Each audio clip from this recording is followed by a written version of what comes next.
Hi, I'm Mike Beliveau, and today I'd like to discuss cased pistols. You know, even though I'm no spring chicken, I managed to go most of my life without owning a cased pistol set. And the reason for that is because I've always thought they were just an extravagance. You know, I've thought pistols are for shooting, revolvers, pistols are for shooting, not for displaying.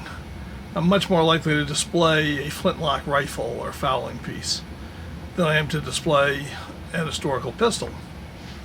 But a year ago, all that changed because I had been on the hunt for some time for a second generation Colt 1851 Navy. And finally one appeared at a decent price. And that one happened to be a Robert E. Lee 1971 commemorative set, which came as a case set with all the accouterments. But the price was pretty good. I mean, it was in the same range as just the bare second generation C-Series pistols were. So I decided, what the heck, you know, and I put my money down, I bought it. And after I got it, I have to say I fell in love with the case set. I mean, it's just beautiful with all the accoutrements. You know, it's lovely.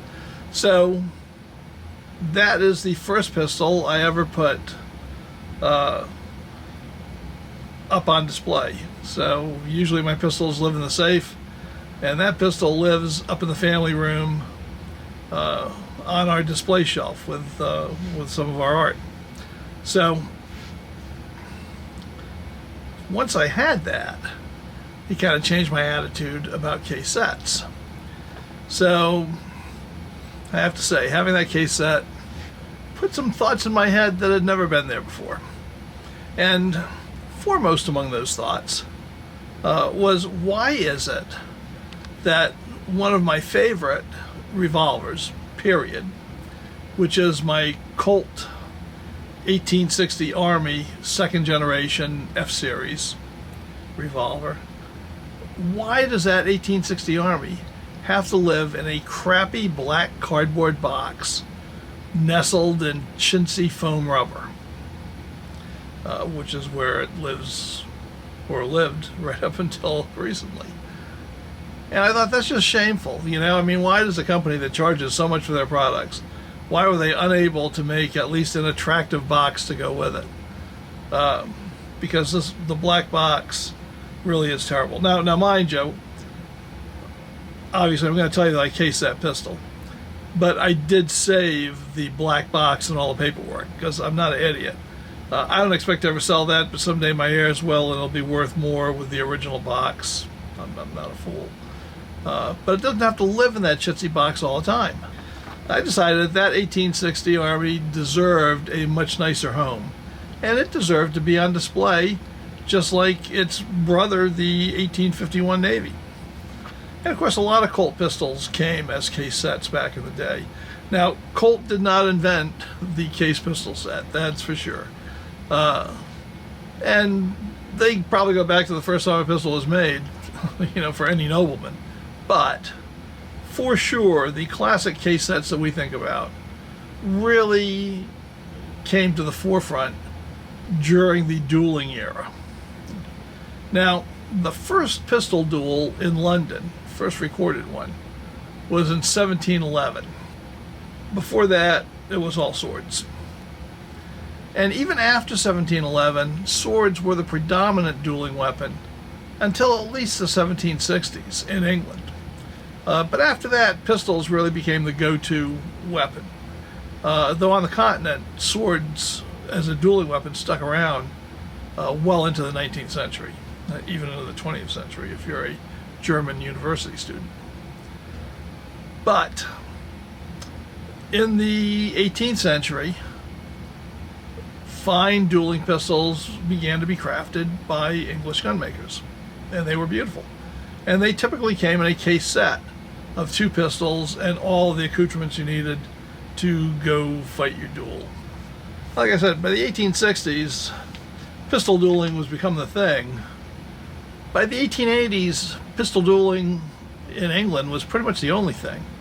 In fact, I'm not sure if there's a recorded incident of a sword duel after 1785. So pistol dueling was it. Pistol gunsmiths were making these beautiful dueling pistol sets, mostly obviously for the gentry who had the money to pay for them, and they were making beautiful ones. And in fact, I'm going to show you an example right here of a set of Manton duelers. So these beautiful Manton dueling pistols, 51 caliber flintlock duelers, are packaged together in a beautiful mahogany case that's partitioned, lined with green baize, and with all the accessories you need. There's bullet mold, there's a powder flask, there are screwdrivers, virtually all the tools you need, and all the supplies, balls as well, to take it out and fight a duel without embarrassing yourself like you're some member of the common class, right? Very, very, very classy set. So this became very prevalent in the late 18th century and through really the middle of the 19th century. So what Colt was doing really was kind of taking that tradition and making it his own. And Colt was producing case sets from the earliest days. He made them for the Patterson Colts as well as for the Hartford Colts. And typically they were quite beautiful sets. I mean, here's a couple of Patterson sets that are just gorgeous. And Colt made these because he was not just a showman extraordinaire, but he was a top-notch salesman and self-promoter. So he made a lot of these box sets as giveaway items for military officers, government officials, even members of British royalty, all in the hopes of stimulating sales of his revolvers to the United States and British Army and Continental armies of the time. But besides the presentation sets that he made up to give away, if you were a Colt customer, you could order a case set with all the accoutrements.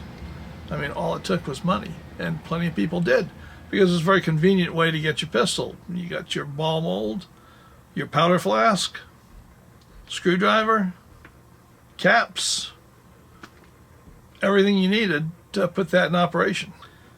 What I wanted to do was recreate the classic Colt box set from my 1860. And of course, luckily I had my Robert E. Lee 1851 as kind of a template to use. Though what I eventually put together had just a couple of little changes from that. So the first thing that I needed to get was the box, right? The key component. You can't have a case set without the case. And a fair number of people make these. So there's a lot of these cases available on the market. You can find them from Dixie Gun Works, in fact. But if you look around, you'll see quite a few of them. Some made by excellent, furniture makers. Some apparently made in India. I ended up going with a box from Hampel's Woodland products, and I'll put a link to their website down below. I thought their boxes offered the best mix of quality, which is very high, and price, which is quite reasonable. I'm not going to say it's the lowest you'll find, because it's not, but it's a really reasonable price for the quality of the case that you get. So I recommend taking a look at that. The Hampel's box is an Old English style case. It's got partition compartments for the gun, for the powder flask, for the bullet mold. Everything is covered with felt. And you get your choice of red, green, or blue. I chose red because I like red. And it's got an area for keeping precast balls and bullets, which a lot of the originals did, by the way. My Robert E. Lee case does not. Now, Hampel's Forest Products has cases designed to fit most Colt and Remington models, from the pocket models up through the Armies and the Navies. The deluxe models have components for each accessory. The standard models really are mainly just a place to put the pistol, and they're nice. But if you want to get all components in and have it looking right, then I recommend that you get the deluxe model. Now, once you've done that, it's time to put in the accouterments. And I got all of my accouterments from Dixie Gun Works. Now, you can certainly go to other places. And I'm going to tell you, a lot of these accouterments, I got all replicas because it just wasn't not that important for me to have originals. If I was boxing up my first generation Colt Army, I might be looking for all original accouterments. And I'm thinking about doing that. But the thing to note is the original accouterments usually will cost you several $100s, too much more. And you can get the replicas for a fraction of that price. So for me, I decided to go with the replicas. So here's what I got. The Ely Cap 10. These were very common in the Colt box sets. And the Ely family are British, and they first came to prominence as silversmith. As the 19th century dawned, the Ely family realized they needed to find a new product line. And that's because they had pretty much saturated the market.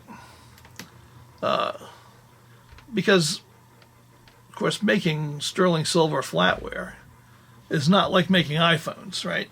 Now, Apple can make all the iPhones they want, and they are pretty confident in about 3 years, even if that iPhone's still working, they'll make another one with more features, and they'll entice you into buying it. Right? So they're planning the obsolescence of their product so they can continue to make sales year after year. Well, if you're making silver flatware, what the Ely's found is eventually you have sold flatware to every family in Great Britain who can afford to own silver flatware. And after that, the next generation of that family is not buying their silver flatware, they're inheriting it. So your demand is starting to come down and down and down. They needed to find a new product line, and they did. So the new product line that the Ely's got into, which I find a little bit surprising considering they were making silverware before, was ammunition. And maybe I shouldn't be surprised because it all involves fine metalwork. So the Ely brothers became ammunition manufacturers. In 1837, the company added percussion caps to its product line, and they were one of the premier percussion cap makers in the world. Now, William Thomas Ely, who was a son of the founders, went on to form an alliance with Samuel Colt, and they produced a jointly patented skin cartridge revolver. This was actually made of intestine, just like a sausage. And it was the precursor to the paper cartridges that we got familiar with for the Civil War era. During the American Civil War, the Ely brothers were one of the primary suppliers of percussion caps to the Confederacy. So here we've got the Ely reproduction cap tin from Dixie Gun Works, and I have it filled with RWS 1075 caps, and that's going to have its place in the case. The next item I was looking for was a powder flask. And the typical powder flask that is in this case set, original case sets, was made by Dixon & Sons, also in England. It was the company of James Dixon & Sons in Sheffield. They were founded in 1806, and they were one of the major British manufacturers of the Industrial Revolution, mostly, again, in metalwork. In the 19th century, James Dixon & Son became famed across the globe for a variety of items, but possibly the best known were the wide range of shooting accessories that they made. Now, many of the powder flasks used during the American Revolution were made in the Dixon & Son shops in Sheffield, and they were made right alongside their very well-known high-quality hip flasks for whiskey and silverware. So there you have it. Now, this flask that I've got, also from Dixie, is a replica of the Colt patent flask that James Dixon & Sons made and marketed here in the United States. Now, along with the powder flask, I also picked up a copy of Colt's nipple wrench, and screwdriver. Just a very simple little tool, but this is what was provided with most of their guns in the Hartford era. The nipple wrench provided with Patterson guns is kind of different depending on what the loading tool provided with the gun was. Now, the last piece of gear that I needed to finish off this set was a period correct bullet mold. And back in the 19th century, Colt made these molds out of either iron or brass. They had both varieties available. And they made some one cavity molds, but typically the molds had two cavities, one for a round ball and one for a conical bullet. And that's what this replica has, a round ball and a conical bullet cavity made out of brass. The originals, by the way, are easily available. They made a ton of these things, and you can find them on the antiques market with no problem at all. But they'll cost you at a minimum $200, and I've seen them priced as high as $10,000, which, allow me to tell you, that person needs a reality check. But nevertheless, they're quite expensive compared to the $70 or so it'll cost you to pick up a modern-made replica of it. So that's what I did. And that completed the box set. And it looks great. And it has a place of honor on the display cabinet in our family room. And I'm fighting the urge to do more because I only really want to have so many pistols on display, but it's so much fun putting these together.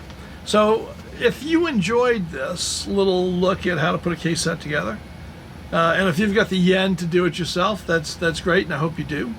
But if you enjoyed it, give it a thumbs up. Feel free to make a comment, whether you enjoyed it or not, but I hope you did. And I'll see you next week. Till then, bye.